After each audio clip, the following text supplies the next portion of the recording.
Sup Dudes, I'm Nate Heater. And I'm Frank Lamontia. And we are the Sup Dudes. Coming at you from a parking lot at a movie theater. At a movie theater. So you know what that means. Everyone say it with me. Movie review time. And I apologize that this isn't the right angle that we usually film at. I was an idiot and forgot my tripod, so we had to get one at Walmart quickly. No plugs. At a store with at a mart with many walls, as I say. Okay. Anyway, so we decided to see. Actually, Paris Hilton thought that's what it was. A place that sold walls. Really, you had to interrupt me just for Paris Hilton? Yeah, well, it's a historical note. Go ahead.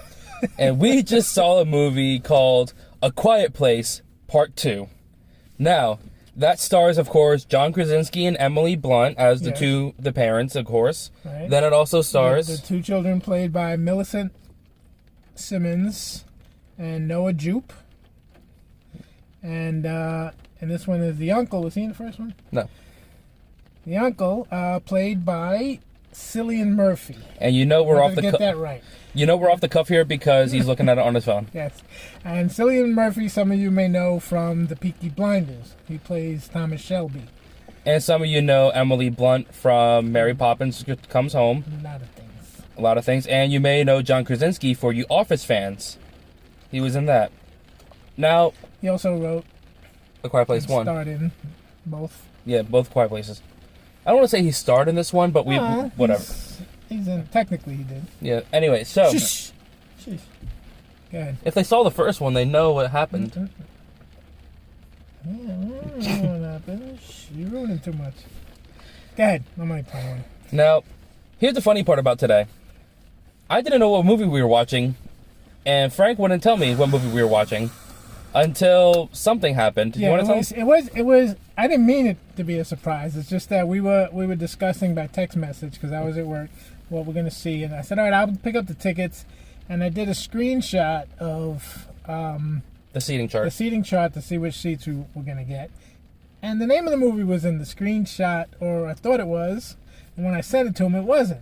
So later on, he goes, "Oh, so what is the movie gonna be a surprise?" And I said, "Oh, no," but he goes, "All right, don't tell me." I'm like, all right. So we played it up. And then when we got here, he even stayed away from the front counter when I was checking in for the tickets. And then what happens? I mean, she's your girl. I know. That's why I refuse to talk about her anymore. So you want me to say what happened? Go ahead. So basically what happened was, during the trailers, this is the first time I've ever seen it, Salma Hayek appeared on camera talking about her movie... Wife's Bodyguard or whatever, something like that. We'll put the title in there. Hitman Wife's Bodyguard. That's what it was. And like I said, this is the first time I saw this. She mentioned the name of the movie, A Quiet Place 2. Yeah. It wasn't a trailer. She was talking to the camera, promoting her film, and she mentions that we are about to watch A Quiet Place Part 2. And I totally ruined the surprise. I looked right over at Frank. Even though it wasn't unintentional surprise, but still, I mean, you might as well play it out, right? I look over at Frank, and he's just like shaking his head, like, "Oops, you know the movie now." She's a celebrity crush of mine. That's it. She's gone. All right, so let's get into the movie. So let's basically, get into the movie. We wasted a couple minutes about that, but I think this is fun. It's fun. So, A Quiet Place 2. Basically, if you saw A Quiet Place 1, a lot of the translates over to A Quiet Place 2. I'm just trying to give a brief synopsis right now. Yes. And basically, I don't want to, without ruining too much, it's basically they're trying to survive while keeping quiet from the... I don't even know if we mentioned what the name of the aliens are. I don't know. What are the name of the aliens? I don't know. For me, for those... The creatures. For you Stranger Things fans, I always think of them as clickers. Or maybe they are... No, that's not Stranger Things. That's The Last of Us. That's actually a video game. Okay. They're called clickers in The Last of Us. And that's what they remind me of. It sounds like a show too, The Last of Us. I think they made a movie. They made a movie. I know that. Okay. Anyway, so that's basically a synopsis of the movie. I guess we can go into the good and bad. Short synopsis. Well, without ruining too much. Well, if you saw the first one, there's a little bit more of that. Yeah. There we go. That's it. I will say it gets into some interesting things. A little before and after stuff. Without saying too much again, and.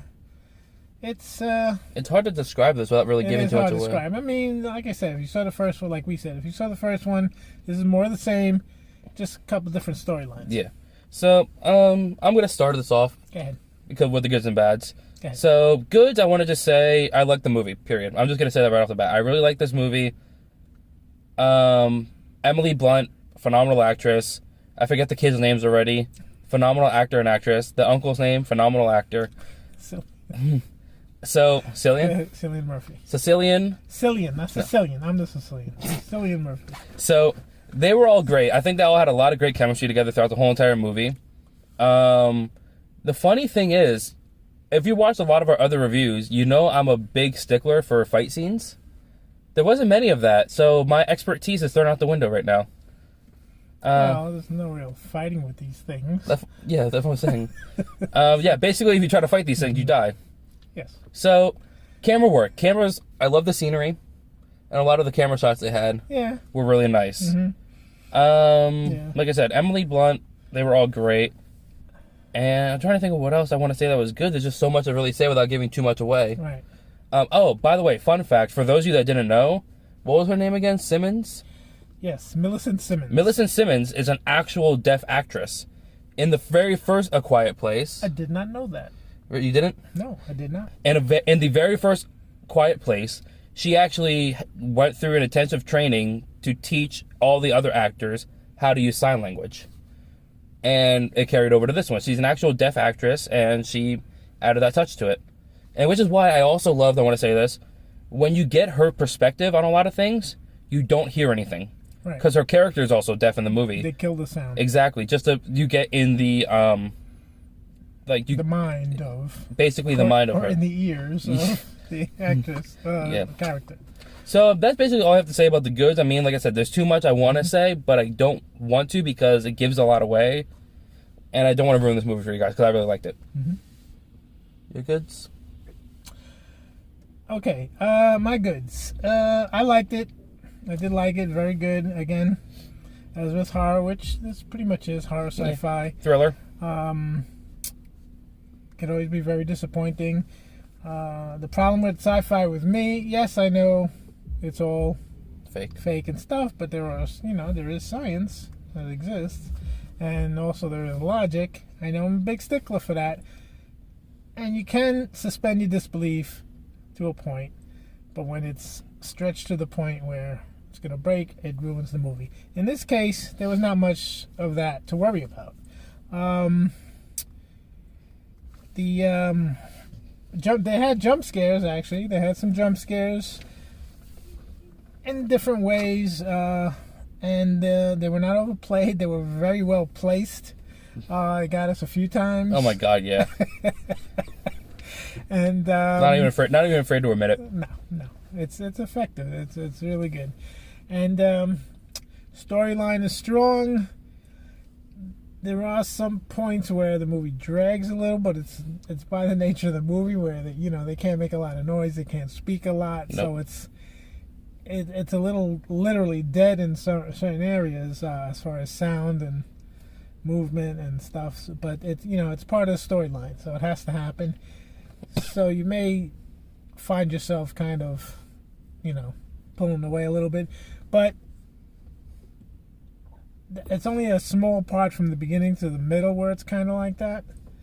The beginning is really good when they introduce the creatures. That gets you really quick. And then from the middle to the end, it's pretty solid. Oh, one more thing I want to quickly add before I forget too. Go away. Another little fun fact from the movie. The very beginning, they see it in the trailer, so I'm not going to ruin anything. Go ahead. Remember when the scene where Emily Blunt was driving the car backwards? Yes. She actually did that. Did she? That was the first time she did it, was that shot. Wow. They trained everyone else to do everything, and then when they got Emily Blunt in the car, it was like, hey, I'm just going to do it the first time. And John Krasinski was even quoted as saying something along the lines of like, I almost ruined our marriage by putting that, like, because like if she could have died. That's true. I'll put the real quote in somewhere, like right about now. I'll put the quote in, like what he says. Very impressive. Yeah. So all right. Very impressive. Go to your bads quickly. Okay. No real bads. Really? A couple of plot holes here and there, but it's to be expected. No movie can be perfect. And like I said, they weren't deal breakers for me. I was trying to think of something else that. A couple of times throughout the movie, they had like 3 plot lines going at once. in tandem, back and forth, and and a lot of times that loses it for me because they don't do it effectively, or they do it confusingly. Is that a word? They do it confusingly. In this case, they did it very well. You knew what was going on in all three scenarios, and it followed along very nicely, tied up very nicely. You know you're supposed to be doing your bads, right? I said they have plot holes. But you said they did it good. They were necessary, I guess. Whatever. Anyway, no real bads except for The plot holes. There were some predictable points, which I can't tell you because I don't want to ruin it. But yeah, there were a couple predictable points where I said, yeah, I saw that coming. I saw that coming. None of the jump scares, though. But other than that, very solid movie. I'm very happy with it. One more, I keep thinking of good things that I want to keep mentioning. Good. They did a lot of free form here. They did a lot of callbacks to the first A Quiet Place. Ah, yes. And it made for, they went back into the house and you saw the nail that stabbed Emily Blunt in the foot. Mm-hmm. They went back to the cross where the little kid was attacked in the very beginning of the first A Quiet Place. And even when John Krasinski went into the pharmacy, one of the camera shots, they passed the toy rockets that the kid had that got him killed. That was just a couple of them right there that off the top, that they did callbacks to. Mm-hmm. I thought it was amazingly done. So my bads, the screaming baby. I mean, I'm not, because you don't like kids? I don't want to say yeah. I just don't like screaming babies. So I'll just say that. You know they exist, right? I know. Yeah, so. I know. Why can't we just put that little oxygen mask on them the whole time? It's part of life. And it bothered you because you didn't like screaming babies, or you thought it was a bad plot point? I don't know. Maybe a little bit of column A, column B, because it was kind of an easy way to get them worried about the noise. Yeah, but it was real. It was a real situation that can happen. Yeah, I also just don't like the screaming. Babies aren't quiet when you need them to be quiet necessarily. So anyway, we're just nitpicking here now. Yeah, well, I am. Yeah. Other bads, I can't really say much. It was it wasn't an outstanding movie, but there wasn't a lot of bad points. See, that's what's weird for me. Yeah. It's not like you said, it's not outstanding. It's not nobody. It's not a fantastic movie. Yeah. But we really can't pinpoint any very bad parts to it. So no. Maybe it was just more mediocre stuff that kind of brought it down from a higher level. But good solid movie. Good solid movie. So at this point, we should give our grading. Yeah. And usually we try to come up with something that's tied in. So with that being said, overall, I think I'm gonna give this movie 8.5 hearing aids out of 10. I knew you were going to go there. Well, one of those things. Yeah, I couldn't think of anything else. I was like, the hearing aid is the biggest part of the story. If you remember the hearing aid from the first movie. Yep, 8.5 hearing. 8.5 hearing aids out of 10. I was thinking that high, actually, 8.5. Because it's not a bad movie. It's just it wasn't an outstanding movie. No, exactly. I'll stick with that. 8.5. 8.5 hearing aids out of 10. That was 8.5 hearing aids. Sorry. Well, 8 hearing aids and 1 broken one. Is that considered half a hearing aid then? Hearing aid. Slip it in 2. Well, at this point, guys, we do our average score. So, where's it going to be, Frank? Over here somewhere. Wait, you got to point to it, though. Perfect. I'm going to lock you in there. That way I have to put it in there. Okay. All right. Final thoughts. Do we recommend this movie? Absolutely. The rating. Absolutely. The rating just tells it. Yes. So I would on the big screen. Yeah. Well, here's the thing. Definitely worth it on the big screen. Definitely worth it on the big screen, and definitely worth it in a theater because of the sound in the movie. Mm-hmm. You need to be in a situation. Well, when I say big screen, I mean a theater. I don't mean a large TV. Well, yeah. I'm saying you have to be in a theater because the very little sound that comes from Quiet Place, as everyone knows, it's very quiet. But when there is sound, there's sound. Yeah, so you need to go. You need to go to a theater. You need to go see it. You need to go listen to the surround sound. Yes. And excellent. I don't think there's gonna be a Quiet Place 3. Doesn't seem like it. I think this is how it's gonna end. And if something comes up, we'll review it. There's one thing I had to nitpick, and I know it wasn't my hearing this time. in the very beginning, I think there was some dialogue which I could not understand for the life of me. I don't know what it was, but again, that was just one little thing. It wasn't important to the story, but it shouldn't happen.